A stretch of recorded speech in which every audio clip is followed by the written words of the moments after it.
Mbere ikinya ria thirikari ria kweheria magooti maria maratuthurite urugari riturite ihoro ria ciringi bilioni 60 hari magooti ma ciringi bilioni 302 maria thirikari iratanyite kungania kuhitukira mendekithia ma tene ma magooti. Uhoro ucio uheanitwo ni muikariri giti wa kamiti ya kigina Kuria Kimani ona gutuika atongoria a mung'ethaniro maugite ati thirikari irate magooti ma makiria ma ciringi bilioni 75. So far, we have a balanced figure of around 302 billion shillings. Yes.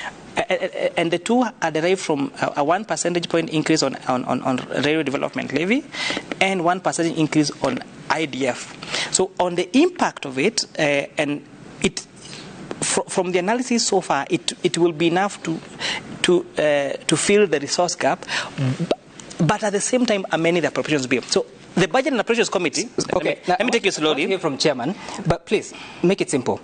You are targeting. Oh, sorry, not you. The National Treasurer was targeting to raise 302 billion shillings with the finance bill, as it were. Yes. Now you have arrived at some concessions. Yes. What is the impact of that on the 302 billion?